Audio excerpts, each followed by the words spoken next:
Hello बच्चों, आज के इस वीडियो में मैं रीता राय आपको रुचिरा भाग 2 का पाठ 8 जिसका शीर्षक है त्रिवर्णः ध्वजः अर्थात जिसका अर्थ होता है तिरंगा झंडा या 3 रंग का झंडा।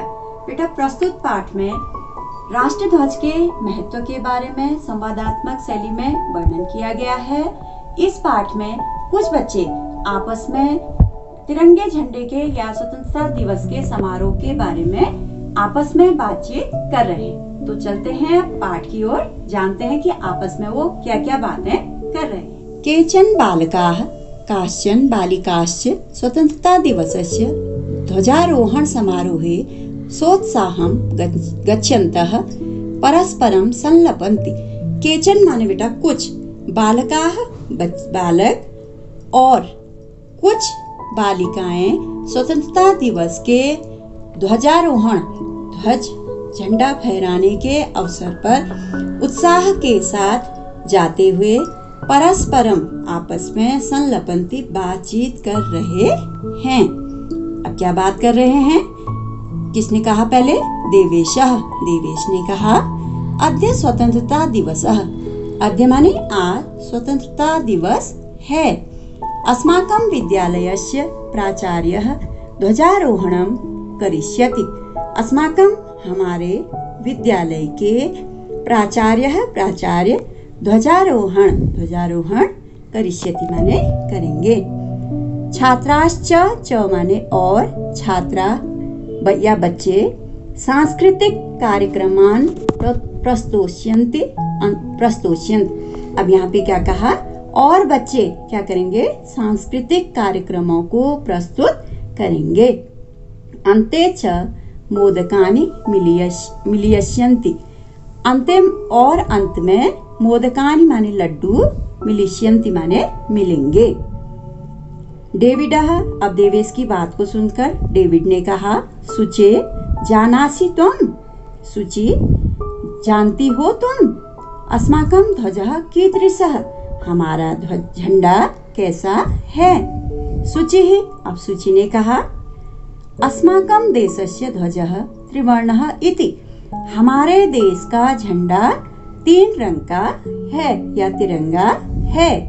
सलीमः, अब सलीम ने कहा रुचे अयं त्रिवर्णः कथम। रुचि, यह तिरंगा 3 रंग का क्यों है? रुचि ने कहा अस्मिन् ध्वजे 3 वर्णाः सन्ति।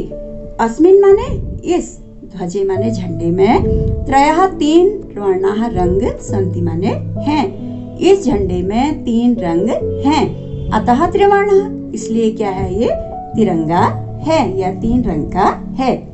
किम त्वं एतेषां वर्णानां नामानि जानासि। किम माने क्या, तुम माने तुम, एतेषां इन वर्णों के, वर्णानाम माने वर्णों के नामों को जानती हो। क्या तुम इन वर्णों के नामों को या इन रंगों के नामों को जानती हो? सलीमः, सलीम ने कहा अरे केसर वर्णः श्वेतः हरितः च एते 3 वर्णाः। अरे केसर वर्णः, केसर वर्ण केसरिया रंग, सफेद और हरा, एते ये 3 रंग हैं। देवेशः, अब देवेश ने कहा अस्माकं ध्वजे एते 3 वर्णाः किम सूचयन्ति। अब देवेश ने पूछा, क्या कहा कि अस्माकं हमारे झंडे में ये 3 रंग क्या सूचित करते हैं या किसकी सूचना देते हैं। सलीमः, सलीम ने कहा शृणु, मतलब सुनो। क्या सुनो? केसर वर्णः शौर्यस्य, केसरिया रंग शौर्य का या वीरता का। श्वेतः सत्यस्य, सफेद रंग सत्य का। हरितश्च समृद्धि सूचकाः सन्ति, और च भी है बेटा यहाँ पे, तो और हरा रंग समृद्धि का या संपन्नता का सूचक है। सुचि ने कहा किम एतेषां वर्णानां अन्यदपि महत्वम्। अब सुचि ने पूछा कि क्या इन रंगों का, वर्णानाम माने रंगों का, क्या इन रंगों का दूसरा या अन्य माने दूसरा, अपि माने भी दूसरा भी कोई महत्व है। बात को सुनकर डेविड ने कहा, क्या कहा? आम, हाँ, कथम न, क्यों नहीं। ध्वजस्य उपरि स्थितः केसरवर्णः त्यागस्य उत्साहस्य च सूचकः। अब क्या कहा? झंडे के ऊपर स्थित जो रहता है केसरिया रंग, त्याग और उत्साह का सूचक है। और बेटा च यहाँ है तो इसलिए हम क्या कहेंगे? अब त्याग और उत्साह का सूचक है। मध्ये स्थितः श्वेत वर्णः सात्विकतायाः शुचितायाः च द्योतकः। अब मध्य माने बीच में, और बीच में स्थित श्वेत वर्ण सफेद रंग सात्विकता का और शुचितायाः में स्वच्छता का प्रतीक है। अधः स्थितः हरित वर्णः वसुंधरायाः सुषमायाः उर्वरतायाश्च द्योतकः। अब क्या कहा? अधः माने नीचे, स्थितः स्थित, हरित वर्ण हरा रंग, वसुंधरा पृथ्वी, वसुंधरायाः माने पृथ्वी की, सुषमायाः सुंदरता का, च माने और, उर्वरता का प्रतीक है या द्योतक है। तेजिंदरः, अब डेविड की बात को सुनकर तेजिंदर बोला, क्या बोला? शुचे, शुचि से कहा, ध्वजस्य मध्ये एकम नीलवर्णम चक्रम वर्तते। अब उसने क्या बताया तेजिंदर ने? ध्वज के बीच में एक नीले रंग का चक्र है। शुचि ने कहा, आम आम, हाँ हाँ, इदम अशोक चक्रम कथ्यते। इदम माने इसे अशोक चक्र कहते हैं। एतत् प्रगतेः न्यायस्य च प्रवर्तकम। एतत् माने यह, प्रगतेः प्रगति का और न्याय का प्रवर्तक है या न्याय को चलाने वाला है। सारनाथे अशोक स्तंभः अस्ति। सारनाथ में अशोक स्तंभ है। तस्मात् एव एतत् गृहीतम। तस्मात् माने उसी से ही, एतत् माने इसे, गृहीतम माने लिया गया है। प्रणवः, अब प्रणव ने कहा, अस्मिन् चक्रे चतुर्विंशतिः अराः सन्ति। अस्मिन् माने इस, चक्रे माने चक्र में, चतुर्विंशतिः 24 अराह माने तीलियां, संति माने हैं।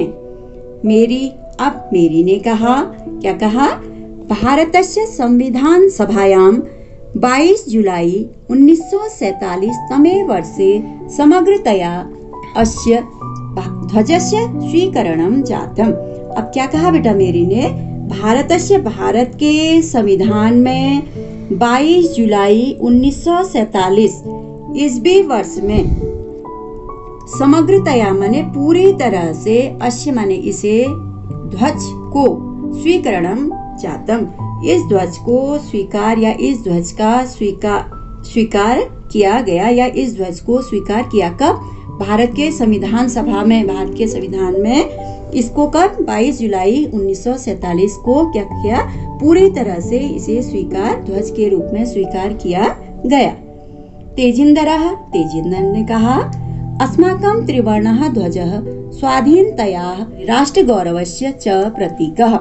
अब अस्माकं माने हमारे, तिरंगे झंडे, त्रिवर्णः तिरंगे, ध्वजः माने झंडे, स्वाधीनताया स्वाधीनता का और राष्ट्र गौरव का प्रतीक है।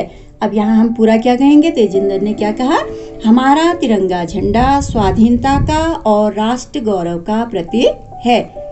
अत एव स्वतंत्रता दिवसे गणतंत्र दिवसे च अस्य ध्वजस्य उत्तोलनम समारोह पूर्वकम भवति। अत माने इस, एव माने ही, इसीलिए स्वतंत्रता दिवस में और गणतंत्र दिवस में, अस्य माने इस, ध्वजस्य ध्वज को, उत्तोलनम माने फहराया, समारोह पूर्वकम समारोह से पहले, तो इसलिए इस ध्वज को क्या किया जाता है? स्वतंत्रता दिवस में और गणतंत्र दिवस में फहराया, समारोह के पहले फहराया जाता है। जयतु त्रिवर्णः ध्वजः जयतु भारतम। जय हो तिरंगे झंडे की और जय हो भारत की। तो बच्चों, इस पाठ में हमने जाना कि बच्चे आपस में उन्होंने क्या किया? तिरंगे झंडे के बारे में आपस में बातचीत की कि हमारे तिरंगे झंडे की क्या क्या विशेषताएं हैं और क्यों क्यों वो उसके महत्व को बताया कि क्यों वो महत्व रखता है। तो हमने जाना तिरंगा झंडा हमारा कैसा है, उसमें कितने रंग हैं और उन रंगों के बारे में हमने जाना कि वो किस किस चीज के प्रतीक हैं। तो अब हम मिलते हैं बेटा अगले वीडियो में, तब तक के लिए बाय बाय।